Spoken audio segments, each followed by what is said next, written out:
चला, आज तुम्हाला माझ्या व्हिडिओद्वारे ना जम्मूमधली प्रसिद्ध नदी पाहायला मिळणार आहे। त्यामुळे ना व्हिडिओ पूर्ण पहा। खूप छान नदी आहे आणि खूप मोठी नदी आहे, तुम्हाला मी दाखवते। तर संध्याकाळी आम्ही घरून निघालो, 4 वाजता निघालो होतो, तर इकडे पोहोचलो। हे बघा, तर इकडे माझं थोडं काम पण होतं आणि फिरणं पण होऊन जाईल म्हटलं। छान वाटतं इकडे, खूप निसर्गरम्य वातावरण आहे। तर इकडे ना माझ्याकडे पूजेचे नारळ होते, जे की फोडायला चालत नाही, अशा नदीमध्ये ते टाकायचे असतात। त्यामुळे ते मी घेऊन आलेली होती, पण ते कसे टाकायचे काय टाकायचे मला काही एवढं पूर्ण माहिती नाही। मी माझ्या म्हणजे मनाप्रमाणे ते टाकले आणि नमस्कार केला। त्यानंतर अधिक महिना चालू आहे म्हणून मी ज्योत देखील आणलेली होती इथं लावण्यासाठी, तर ती मी इथं लावते। पण पाण्याचा इतका जास्त प्रवाह आहे ना, तर ते थोड्याच म्हणजे अंतरावर जाऊन लगेच पाण्यात बुडालं।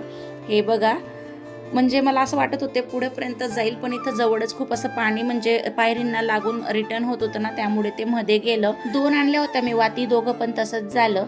त्यानंतर मग थोडंफार म्हटलं चला आपण इथं पाण्यामध्ये व्हिडिओ वगैरे बनवू। तर हे माझा व्हिडिओ बनवत होते। इथं छान असतं थंडगार पाणी होतं, त्यामध्ये असं पाय टाकून बसायला ना खूप छान वाटत होतं। खूप म्हणजे इतकं समाधान वाटतं ना इथं येऊन। आम्ही गणपती विसर्जन करायला देखील याच नदीमध्ये आलो होतो, पण तेव्हा ना पूर आलेला होता, इतकं जवळून नव्हतं आम्ही तेव्हा आलो।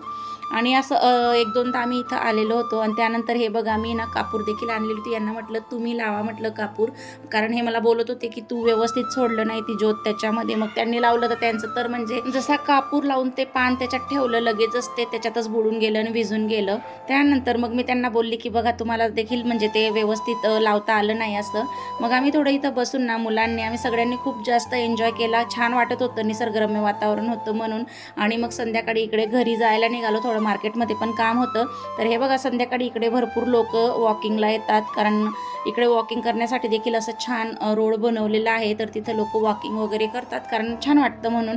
त्यानंतर इकडे आलो पाणीपुरी खायला, इथं पाणीपुरी खात होतो। हे बघा, किशूला किती जास्त पाणीपुरी आवडते, अगदी पूर्ण त्याचं तोंड भरून गेलं होतं, तरी देखील तो पाणीपुरी खायचं काही सोडत नव्हता।